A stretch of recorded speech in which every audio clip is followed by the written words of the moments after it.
Tech Talk Alert. After our latest digital life hack, you're going to hear one of my weekend show's best calls. You don't want to miss it.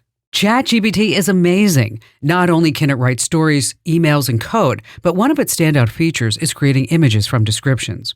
All you have to do is tell it what you want to see, with one exception. I'm Kim Commando, brought to you by Incogni. Stop robocalls, spam text, junk email, and more. Get 60% off at privacykim.com.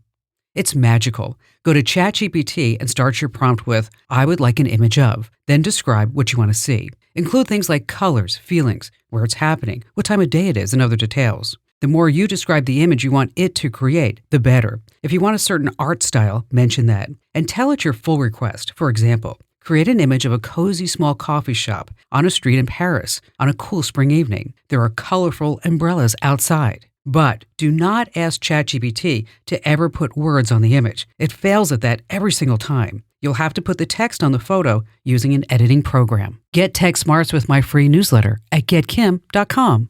As promised, I'm now bringing you a standout call from my weekend show. Teresa in beautiful Anchorage, Alaska. Hi, Teresa. Hi. How are you? Oh, doing well. What's going on? I am looking for a sturdy, very easy to use dumb phone for my husband. And what kind of phones does he have now? And obviously, it's too much for him. What does it do that he doesn't want it to do? I don't even know what the brand new one was we just got, and that it's a flip phone. We just bought it cash. It was only $60 is what we could find in a hurry because his other one. But she'd had a Caterpillar phone that we don't even know how long he's had it, and he still had troubles using it. But it wasn't a smartphone; it just had touch buttons, had the normal, left, right menu, scroll through, back type buttons and stuff like that, and the wheel on it and stuff like that. And even with that phone, which was fairly basic, I'd come home and he'd say, there's somebody who texted me. I don't know what this is. He can't find text. He doesn't do text. He has literacy issues and that. And, I've got a voicemail in here. I can't figure out what it is or how to get it out and things like that and everything. So whatnot. But it has lasted a while. But it just finally wore out because he does construction. I was just going to say, because you said it has to be durable. So he's in the construction industry then? Mm-hmm. Yeah. Mm-hmm. Okay. All right. Well, so we want a basic phone that's durable, right?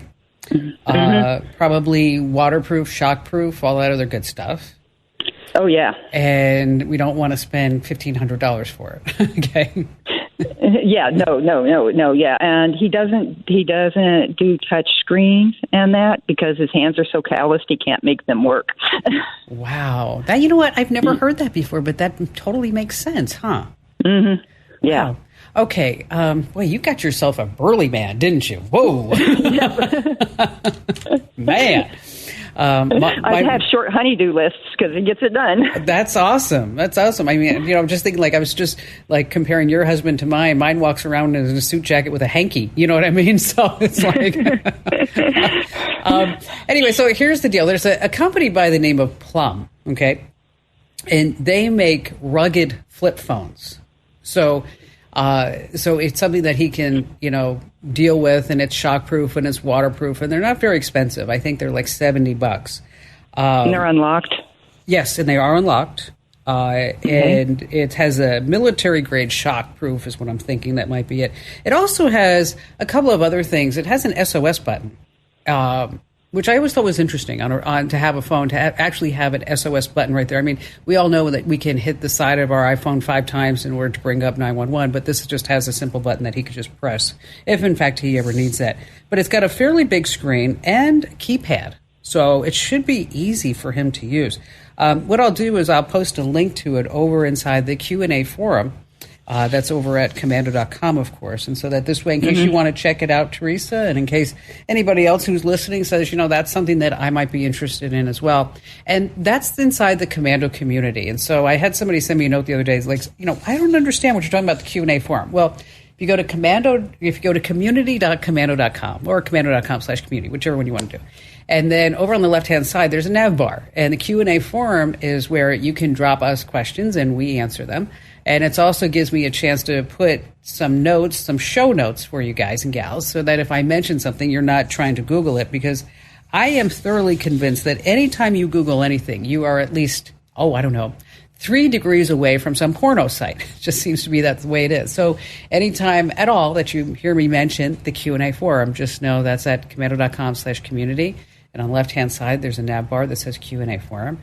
Now, you don't have to be a member to read anything, but in case you want to post, it's going to cost you a few bucks a month.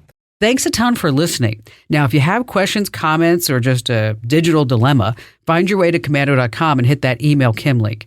I treat each email like it's a VIP guest at a tech expo. Now, you can turn tech chaos into clarity. How? Well, get my free daily newsletter over at getkim.com.